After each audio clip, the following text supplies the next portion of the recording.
এলাকায় যে সমস্ত ইমাম সাহেবরা আছেন, আমি কি কাউকে দেখতে পারি? কেউ আছেন ইমাম সাহেবরা? কোথায়? আপনার বেতন কত ভাই? পুরুষের নাকি বেতন জিজ্ঞেস করলে এটা নাকি আয়েব, আপনি মনে কষ্ট নিয়েন না, এটা শুধু একটু বোঝার জন্য। কত? আপনি আপনি ইমাম, আপনি ইমাম, আপনার কত? দুজনের 7,000 7,000। কোন এলাকার আপনারা? ওনাদের বাইরের মসজিদ। আপনি কোন মসজিদের ইমাম? বড় মসজিদ নাম কি? পশ্চিম পাড়া বড় মসজিদ। পশ্চিম পাড়া বড় মসজিদের কমিটির লোকজন কারা আছেন? কোন মসজিদ? কই? উনি পূর্বপাড়া। হ্যাঁ, পূর্বপাড়া মসজিদের মসজিদ কমিটির লোকেরা কেউ ভাই আছেন? হাত তোলেন, হাত তোলেন, হাত তোলেন, নাহলে আশপাশের লোকজন বাইর করে দিবে কিন্তু। হাত তোলেন। আছে পূর্বপাড়া কেউ? আছে? আছে? থাক, আমরা ওনাকে দেখাতে চাই না। আছে? পশ্চিম পাড়ার আছেন? আছেন। আর ইমাম সাহেব নাই? কই কই ভাই ইমাম সাহেব, আপনি কোন পাড়ার? একটু দাঁড়ান, কষ্ট করে একটু দাঁড়ান। কোন গ্রামের ইমাম আপনি? হ্যাঁ, মনোহরপুর। আপনার বেতন কত ভাই? 5,500। এই মনোহরপুরের মসজিদ কমিটির কেউ আছেন? মুসল্লি কেউ আছেন কিনা অন্তত? যারা আছে হাত তোলেন তো। মুসল্লি কারা? কেউ হাত তুলবে না। কমিটির একজন পাওয়া গেছে মুসল্লি। আচ্ছা থাক। আর ইমাম সাহেব কে আছেন বলেন? আপনি ইমাম ভাই, আপনার বেতন কত? হ্যাঁ, মসজিদ থেকে বেতন কত বলতেছি? মসজিদ মাদ্রাসা দুই ডিউটি বেতন 11.5। তার মানে আমরা যদি 5.5 ধরি, তাহলে 5.5 মসজিদ থেকে বলা যায়। 5 ওয়াক্ত নামাজ পড়ান, ইমামতি করেন, 5 ওয়াক্ত নামাজ পড়ান, 5,500 জুমা সহ। আপনার কোন এলাকা? এই গ্রামের নাম বলেন? ডুলিপাড়া। কই মাহফিলের আয়োজক কারা? সামনে আসেন না, সামনে আসেন। কই পোস্টার? কই নাম বলার আগে সামনে আসেন। নামই নাই, চালাকেরা। আচ্ছা, আর ইমাম সাহেব আছেন আর এক দুজন? কই ভাই? কোন এলাকার? পাশের এলাকার। বেতন কত? হ্যাঁ, 8,000। কোন এলাকার? নোয়াগ্রাম। নোয়াগ্রামের ভাইরা নিশ্চয় আছেন। আমি আপনাদের শরম দিতে চাই না, আপনাদের কারো হাতও তুলতে চাই না। ইমাম সাহেবদের জবানবন্দি নিলাম, ধন্যবাদ। আর কোন ইমাম সাহেব আছেন? মুরব্বী দাঁড়ান একটু। ইমাম সাহেব দাঁড়ান, কষ্ট করে। কোন এলাকার ভাই? জি,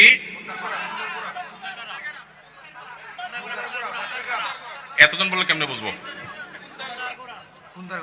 খুন্দারপাড়া, খুন্দারগড়া। ওকে, আপনার পাশের গ্রাম। আপনার বেতন কত ভাই?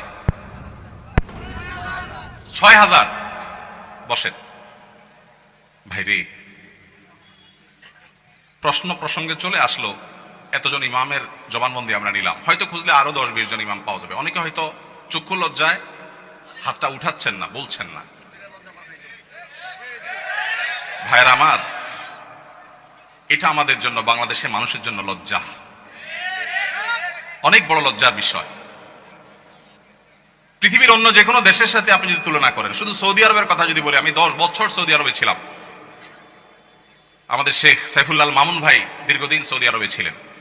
সৌদি আরবের সকল মসজিদের ইমাম সাহেবরা ইমামতি করে যে সম্মানী পান, সেটা এভারেজে 5 থেকে 7,000 সৌদি রিয়াল। পাশাপাশি বাসা, বিশাল বড় বাংলো, সাধারণ বাসা না, বিরাট এরিয়া নিয়ে বাংলো। এইটা হলো তাদের এক্সট্রা ডিউটি, এক্সট্রা ইনকাম প্রত্যেক ইমাম সাহেবের। এমনকি মক্কার মসজিদে হারামের ইমাম এবং মুয়াজ্জিন, মসজিদে নববীর ইমাম এবং মুয়াজ্জিন, সবাইরই এই পেশার বাইরে তাদের আরেকটা মূল পেশা আছে। যারা খুব বেশি শিক্ষিত তারা বিশ্ববিদ্যালয় শিক্ষক।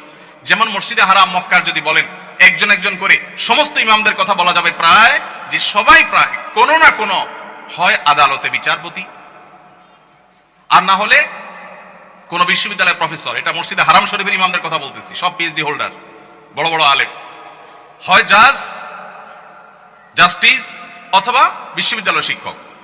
হারাম শরীফের একজন মুয়াজ্জিন, 2 জন মুয়াজ্জিনের অফিসে আমি গিয়ে সাক্ষাৎ করেছি। আপনিও ছিলেন সাথে, শেখও ছিলেন সাথে। এক বাংলাদেশি ওই মুয়াজ্জিন সাহেব, হারাম শরীফের মুয়াজ্জিন, ওনার খেদমত করে। আমাকে বলে যে, আমরা হোটেলে ছিলাম, বলো যে ভাই আমি তো হারামের মুয়াজ্জিনের খেদমত করি, ওনার অফিসে চাকরি করে, টি বয়, বাংলাদেশি ভাই। বলে যে ওনাকে বলছি যে আমার দেশে এক হুজুর আসছে, ওমরা করতে, দেখা করতে যাবেন কেন? হারাম শরীফের মুয়াজ্জিনের সাথে দেখা করাও তো সৌভাগ্যের বিষয়, চলেন যাই। গেলাম, যায় দেখি একটা কোর্টে উনি একটা সাধারণ একটা ডেস্কে চাকরি করেন। হারামের মুয়াজ্জিন। আমরা যদি বাইতুল মুকাররমের মুয়াজ্জিন হইতাম তো আমাদের ঠেলায় তো মানুষই টিকতো না, আবার চাকরি করা। হারামের মুয়াজ্জিন, যে বেতন, যে প্রটোকল, যে সম্মান, আবার চাকরি করা লাগে, কিন্তু করতেন। পাড়া মহল্লার যে সমস্ত মসজিদের ইমামরা, মুয়াজ্জিনরা, তারা সবাই হয় পুলিশে চাকরি করে, আর না হলে কোনো স্কুলে তারা শিক্ষকতা করেন। বেশিরভাগ এই দুই ক্যাটাগরিতেই থাকেন। আমি সৌদিতে যে বাসায় ছিলাম, আমার বাসার পাশের মসজিদ, যে মসজিদে ৫ ওয়াক্ত নামাজ আমি জামাতে পড়ার সুযোগ পেতাম, সেই মসজিদের ইমাম সাহেব, তিনি বিরাট বড় শিল্পপতি, অনেক ব্যবসা প্রতিষ্ঠান তার, অনেকগুলো বড় বড় চেইন সব super market, Dahiya super market নাম, বিরাট নাম করা দাম্মামে।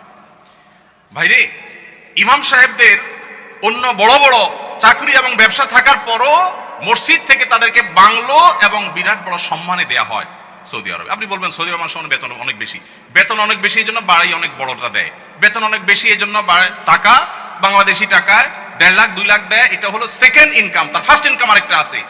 তাই বলে আপনি ৫-৬ হাজার টাকা দিবেন? ঢাকা শহরের কাজের বুয়াদের বেতন ৫-৬ হাজার টাকা নাই অনেক বাসা। ঢাকা শহরের কাজের বুয়ারাও মাসে ১০,০০০ ১৫,০০০ টাকা কামাই করে। ঢাকা শহরে কোন দারোয়ানের বেতন ৫,০০০-৬,০০০ টাকা নাই, কোন পিয়নের বেতন ১০,০০০ টাকার নিচে নাই। সেখানে কুমিল্লা শহরের কাছে, এটা সদর থানা এবং শহরের কাছে, এই জায়গায় ৫-৭ হাজার টাকা আজকালকার বাজারে চাউলের টাকা জোগাড় করা অত কঠিন হয়ে যায়। এই ইমাম সাহেব আবার যখন কোন একটা কাজ করতে যাবেন ইমামতির পাশাপাশি, বলবে হুজুর আমাদের দুনিয়াদার হয়ে গেছে, হুজুরদের দুনিয়ার লোভে ধরছে। এক বেটা, তার মসজিদের মুসল্লিরা ইমাম সাহেবকে এরকম খোঁচাইতো, বেতন দেওয়ার নাম নাই, ইমাম সাহেব আর কিছু করলে ডিস্টার্ব করতো। তো ওই মসজিদে একজন ভালো মানুষ ছিল, উনি বললেন হুজুর আপনাকে আমি ওই যে মুসিরা যে জুতা পলিশ টলিশ করে ওরকম একটা বাক্স কিনে দেব, সাথে রং টং যা লাগে, ডাস্টার, ব্রাশ, এগুলো সব দিয়ে দিব। আপনি ইমামতি করে মসজিদে নামাজ পড়ানো শেষ হলে মসজিদের বাহিরে এসে ওইটা নিয়ে বসে যাবেন এবং মুসল্লিদেরকে বলবেন ভাই আপনাদের জুতাগুলো দেন, যার যার পলিশ করা লাগে আমি করবো, আপনারা আমার টাকা দিয়ে। ইমাম সাহেব চোখ বড় বড় হয়ে গেছে, কি বলে রে বেটা? বলে ভাই আপনি এই কাজটা যদি করেন, মুসল্লিরা বাইর হয়ে যেটা সিসি করবে, আরে হুজুর এটা কি করছেন? তো ওইটাকে বলেন যে ভাই এই জুতা যদি আমার কাছে দিতে আপনার লজ্জাবোধ হয়, আপনার কাছে যদি অপমান বোধ হয়, তাহলে জুতা আমার কাছে নিয়ে আপনার নিজের গালে নিজে মারা উচিত। আমি বলছি না যে আক্ষরিক অর্থে ইমাম সাহেবকে ওইটা মারতে তিনি বলেছেন, অনেক আগে ঘটনা কোথাও শুনেছি, সত্য হতে পারে, রূপক হতে পারে, কিন্তু এই গল্প আমাদের শিক্ষা দেয়। আমাদের মসজিদের ইমাম সাহেবদের, মুয়াজ্জিন সাহেবদের সম্মানে আমরা দিতে চাই না, মাহফিল করে বক্তার জন্য মোটা অঙ্কের হাদিয়া রেডি রাখি। আপনারা বলবেন হুজুর আপনিও তো মোটা অঙ্কে নিয়েই যাবেন, ওয়াজ করতেছেন। ভাই আমাকে মোটা দেখ, চিকন দেখ, না দেখ, এটা নিয়ে আমার মাথা ব্যথা নেই আলহামদুলিল্লাহ, এবং আল্লাহর মেহেরবানিতে এটা আমার কোনো প্রত্যাশাও নাই আল্লাহর ফজলে। কিন্তু মাহফিল আয়োজকদেরকে বলতে চাই, যারা মাহফিল আয়োজন করেন, লক্ষ লক্ষ টাকা যদি মাহফিল পিছনে খরচ করতে পারেন, ইমাম সাহেবদের বেতন কেন 15,000 20,000 টাকা হতে পারে না? এই দেশে বিভিন্ন শ্রেণী পেশার মানুষদের বেতনের সর্বনিম্ন স্কেল বা একটা স্কেল ঠিক করে দেওয়া হয়। আমি দাবি করতে চাই আমাদের রাষ্ট্রের উচিত, রাষ্ট্র নিজে ইমাম সাহেবদেরকে মূল্যায়ন করতে না পারলেও মিনিমাম যেন তাদের একটা সমাজে সম্মানজনকভাবে চলতে পারে, সেজন্য তাদের একটা সম্মানজনক বেতনের স্কেল ঘোষণা করা হোক। আর সমাজের যারা বিবেকবান মানুষ, আল্লাহর হস্তে তারা ইমাম সাহেবদের সম্মান দেওয়া, মর্যাদা দেওয়া শিখবো তো ইনশাআল্লাহ। আপনারা এলাকার মানুষ যারা আছেন, প্রশ্ন প্রসঙ্গে হয়তো আপনাদের ইমাম সাহেবদের বেতনগুলো আমরা জানতে পারলাম, আপনারা মনে কষ্ট নেবেন না, আপনাদেরকে ছোট করা আমার উদ্দেশ্য না। আমার উদ্দেশ্য হলো আমাদের বিবেকগুলোকে জাগ্রত করা।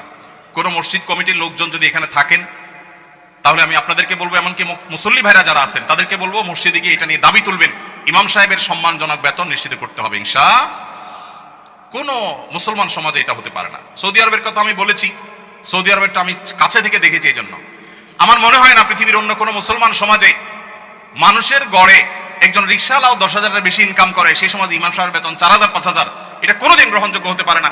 আপনাদের এই ধুলিপাড়ায় কুমিল্লা আপনারা যদি সারাদিনে আর কোনো কাজ না, একটা কাজই শুধু করবে, এরকম একজন অশিক্ষিত শিক্ষা বঞ্চিত মানুষকেও নিয়োগ দেন, তারপরেও তো 4-5 হাজার টাকা পাবেন না, কিভাবে একজন ইমামকে আপনারা 5,000 টাকা বেতন দেন? কোন মসজিদের দায়িত্বশীল ভাইরা আছেন যে আপনারা তওবা করবেন যে ইমাম সাহেবের বেতন 10-এর উপরে উঠাবেন? কেউ আছেন? থাকলে পার্টিকুলার কেউ থাকলে বলেন, কেউ আছেন? সভাপতি সাহেব, সেক্রেটারি সাহেব যদি থাকেন যে আলোচনা করবেন, অন্তত এ ওয়াদা করবেন। আপনি কোন মসজিদের নাম বলেন? নোয়াগ্রাম। এখন বর্তমান বেতন কত ইমাম সাহেবের? উঠছেন যেহেতু জিজ্ঞেস করি। 7,000। এখন নিয়ত করছেন কত দিবেন? 25 সাল থেকে। 25 সাল মানে এখন তো 25 শুরু হয়ে গেছে। 10-এর প্রস্তাবনা আছে। মাশাআল্লাহ মাশাআল্লাহ। ভাইয়ের মসজিদ কোন এলাকা? নোয়াগ্রাম চৌধুরী বাড়ি। আপনি কি কমিটির? ভাই কমিটি সেক্রেটারি। ওনার মসজিদের ইমাম সাহেবকে ওনারা এই মাস থেকে 10,000 টাকা দেওয়ার নিয়ত করেছেন, বলেন আলহামদুলিল্লাহ। আমরা বলবো 10,000 নয়, যেহেতু এখন একবার বাড়াইছেন ভালো কথা, 6 মাস পরে বা 1 বছরের মাথায় 15,000 টাকা করবেন ইনশাআল্লাহ। যখন ওরা সেটারও নিয়ত করবেন। নোয়াগ্রামের ভাইরা আপনারা দেখে শুনে রাখেন, কিন্তু রাগ করেন নাই তো আবার? জাযাকাল্লাহ খাইর। আর কোন কমিটির ভাইরা আছেন যে নিয়ত করবেন, নিয়ত চেঞ্জ করবেন? বলেন দেখি, বলেন। আজকে ভিন্ন কালেকশন হোক, বউ কালেকশন হইতে করলাম। ভাই কোন মসজিদের বলেন? জি মাশাআল্লাহ, 10,000 রানিং দিচ্ছেন। একটা ভালো উদাহরণ পাওয়া গেল, মাশাআল্লাহ মাশাআল্লাহ, ভালো উদাহরণ আছে। কোন এলাকার? আলমপুর। কিন্তু 10,000 টাকা তো যথেষ্ট না ভাই। কবে নাগাদ আনুমানিক একটা আইডিয়া দেন না, আইডিয়া দেন না। আলাপ করলেই তো দিবেন, আপনি তো একা দিবেন না। অন্তত প্রস্তাবনা দিয়ে, যে মাহফিল থেকে হুজুররা প্রস্তাবনা দিছে, অন্তত 15,000-এর ভিতরে রাখেন, 12 থেকে 15 ভিতরে ইনশাআল্লাহ। কবে নাগাদ? আলোচনা সাপেক্ষে। ঠিক আছে। আপনি মসজিদ কমিটির কি? সেক্রেটারি সাহেব। মাশাআল্লাহ, আল্লাহ সেক্রেটারি সাহেবকে তৌফিক দান করুন, আমিন। একটা ভালো দৃষ্টান্ত। ভাইরা 10,000 দিচ্ছেন, মাশাআল্লাহ, কিন্তু 10,000 যথেষ্ট না ভাই। 10,000 যথেষ্ট হতে পারে না। আল্লাহ তাআলা আমাদেরকে উলামায়ে কেরামের, মসজিদের ইমাম সাহেবদের মূল্যায়ন করার তৌফিক নসিব করুন।